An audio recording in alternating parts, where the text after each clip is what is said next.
आज के इस वीडियो में हम लोग कक्षा 10वीं गणित प्रश्नावली 3.7 का क्वेश्चन नंबर 6 को सॉल्व करेंगे। तो देखते हैं कि क्वेश्चन नंबर 6 क्या दिया गया है।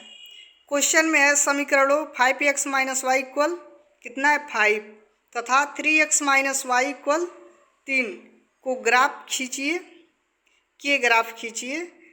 इन रेखाओं और वाई अक्ष से बने त्रिभुज के शीर्षों के निर्देशांक ज्ञात कीजिए। इस प्रकार बने त्रिभुज के क्षेत्रफल का परिकलन कीजिए। कह रहा है कि ये जो दिया है समीकरण, इससे हमको एक ग्राफ खींचना है और इन रेखाओं से और वाई अक्ष से जो बनेगा एक त्रिभुज, उसका हमको निर्देशांक ज्ञात करना है और उसका क्षेत्रफल भी ज्ञात करना है। तो चलिए इस क्वेश्चन को हम लोग करते हैं सॉल्व। तो सॉल्यूशन में लिखेंगे जो दिया गया है, जैसे 5x माइनस वाई इक्वल कितना है 5, या इसको मानेंगे समीकरण फर्स्ट। एक क्वेश्चन में दिया गया है। अगर इस वीडियो को शुरू से लेकर लास्ट तक देखते हैं तो निश्चित ही इस तरह के सभी क्वेश्चन को लगाना सीख जाएंगे। तो इसको मानेंगे समीकरण फर्स्ट। अब क्या कर सकते हैं हम लोग, यहाँ से y की वैल्यू को निकाल सकते हैं ना। y इक्वल तब क्या हो जाएगा, y को इस साइड और पक्षांतर करेंगे, 5 को इस साइड और, तो कितना होगा 5x माइनस 5 कितना होगा y की वैल्यू होगा। अब इसका हम लोग बनाएंगे टेबल और इसको टेबल के थ्रू हम लोग सॉल्व करेंगे। अब क्या करेंगे, x लिखेंगे यहाँ पे, y लिखेंगे। जब x की वैल्यू यहाँ पे 0 रख रहे हैं तो कितना y की वैल्यू कितना मिलेगा, x के स्थान पे 0 रखेंगे तो 5 गुणे 0 माइनस 5, y की वैल्यू क्या हो जाएगी -5, तो -5 आ गया। उसी तरह से अगर x का मान 1 रखेंगे यहाँ पे तो y का मान क्या होगा 5 गुणे 1 माइनस 5, तो कितना होगा 5 में से 5 जाएगा, कितना बचेगा 0। y की वैल्यू तब आ जाएगी 0 जबकि x इक्वल 1 रखेंगे। और उसके बाद x इक्वल 2 रखेंगे अगर यहाँ पे, तब कितना होगा 5 दूना 10, 10 में से 5 जाएगा, कितना बचेगा 5, तो y की वैल्यू आ जाएगी 5। इस तरह से x और y का मान निकल जाएगा। अब उसके बाद लिखेंगे, यह टेबल बन गया। इसको हम लोग ग्राफ पे अभी रिप्रेजेंट करेंगे आगे। उसके बाद सेकेंड वाले को भी देख लेते हैं, जो सेकेंड क्वेश्चन दिया है इसको भी सॉल्व कर लेते हैं, तब उसके बाद लगाते हैं। सेकेंड वाला टेबल क्या था 3x माइनस वाई इक्वल 3, इसको मानेंगे कि यह समीकरण क्या है सेकेंड है। अब यहाँ से y की वैल्यू को फाइंड आउट कर सकते हैं, तो y को पक्षांतर करेंगे, 3 को इस साइड और पक्षांतर करेंगे। y की वैल्यू क्या हो जाएगी 3x माइनस 3। अब क्या करेंगे, x और y यहाँ पे मिल गया। अब यहाँ पे इसमें x इक्वल 0 रखेंगे, कितना होगा 3 गुणे 0 माइनस 3, तो y की वैल्यू आ जाएगी -3। अब उसके बाद क्या करेंगे, x इक्वल कितना रखेंगे 1 रखेंगे, 3 एक में कितना होगा 3 में से 3 जाएगा 0, y की वैल्यू 0 आ जाएगी तब। और अगर x इक्वल 2 रखेंगे तो y की वैल्यू क्या हो जाएगी तब 3। अतः 0 माइनस 5 एक बिंदु मिल गया, एक बिंदु 1 0 बिंदु 2 5 मिल गया। इसको क्या करेंगे ग्राफ पे रिप्रेजेंट करेंगे।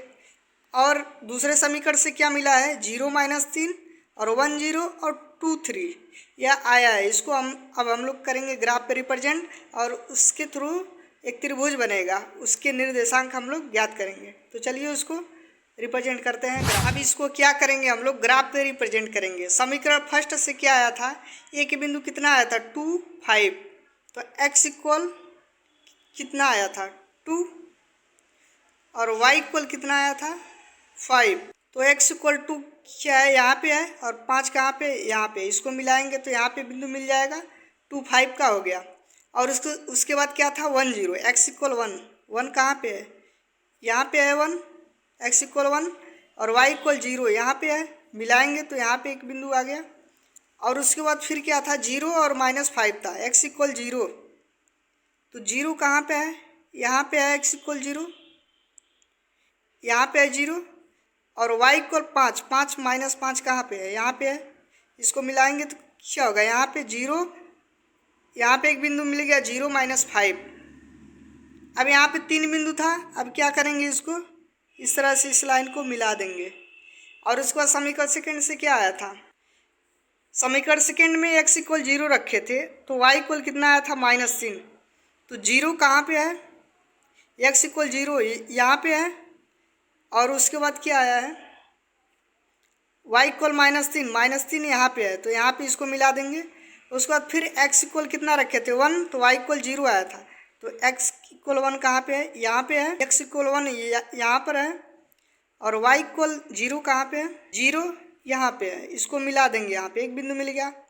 उसके बाद फिर क्या था, x इक्वल 2 रखे थे समीकरण सेकंड में जो टेबल था, तो 2 कहाँ पे है, यहाँ पे है 2, और तब y इक्वल कितना आया था, 3 आया था, तो इसको इस यहाँ से मिलाएंगे तो यहाँ बिंदु आ गया, तो इसको इस तरह से मिला देंगे। अब देख रहे हैं क्वेश्चन में बोला था वाई अक्ष से जो त्रिभुज बन रहा है उसके निर्देशांक ज्ञात कीजिए, तो वाई अक्ष कौन सा है, यही तो है वाई अक्ष, और ये क्या है, एक्स अक्ष।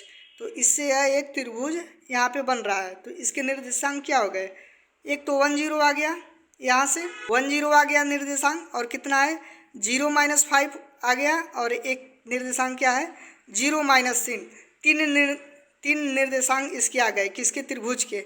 यह क्या बन रहा है, एक त्रिभुज बन रहा है। अब इसका क्षेत्रफल ज्ञात करना है, तो चलिए क्षेत्रफल को ज्ञात करते हैं। अब लिखेंगे उसके बाद तब त्रिभुज के शीर्षों के निर्देशांक, शीर्षों के निर्देशांक क्या क्या है, ए की वैल्यू कितना आया था 0 - 5 जो एकदम नीचे था, उसके बाद 0 - 3 आया था, और उसके बाद क्या था 1 0 आया था, 3 निर्देशांक।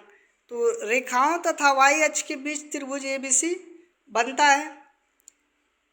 तो त्रिभुज का क्षेत्रफल क्या होता है, 1/2 × x1 y2 - y3 plus x2 y3 - y1 plus x3 y1 - y2, इस तरह से होता है। तो इससे हम लोग क्या करेंगे, यहाँ पे इसको मानेंगे x1, किसको x1 मानेंगे, इसको x1 मानेंगे, और इसको y1 मानेंगे, इसको x2 मानेंगे 0 को, और -3 को y2 मानेंगे, इस तरह से मानेंगे। तो x1 इक्वल क्या हो जाएगा 0, तो y1 इक्वल कितना होगा -5, और x2 इक्वल क्या आ जाएगा तब 0 यहाँ पे है, और उसके बाद y2 इक्वल -3 यहाँ पे है, तो तथा x3 इक्वल क्या हो जाएगा 1 यहाँ पे है, और y3 इक्वल 0 यहाँ पे है। x1 y1 x2 y2 और x3 y3 की वैल्यू आ गया। अब त्रिभुज के क्षेत्रफल में इसमें वैल्यू को पुट करेंगे यहाँ पे, तो वैल्यू पुट करेंगे तब क्या होगा 1/2 × x1 की वैल्यू क्या है 0, और y2 की -3 और y3 की -0, इस तरह से सभी वैल्यू को यहाँ पे पुट कर दिए, तो क्या हो जाएगा 0 का किसी भी संख्या में गुणा करेंगे 0 हो जाएगा, ये तो पूरा कैंसिल, ए भी 0 से करेंगे तो 0 हो जाएगा, ए भी ख़त्म, बचा 1/2 और बचा ए वाला -5, और माइनस माइनस क्या हो जाएगा +3, -5 + 3 घटाएंगे तो क्या होगा -2, 2 से 2 कैंसिल, तो कितना बच जाएगा -1 वर्ग मात्रक। अब त्रिभुज का जो क्षेत्रफल होता है वह ऋणात्मक तो होता नहीं है, तो इसको क्या करेंगे पॉजिटिव में, यही तो मानेंगे, तो 1 वर्ग मात्रक होगा। तो इसको क्या लिख सकते हैं, लिखेंगे तो आंसर क्या हो जाएगा, लिखेंगे त्रिभुज ऋणात्मक नहीं हो सकता है, अतः त्रिभुज का जो क्षेत्रफल है वह कितना होगा 1 वर्ग मात्रक होगा। इस तरह से बहुत ही आसान तरीके से इस क्वेश्चन को हम लोग सॉल्व कर सकते हैं। Thanks for watching.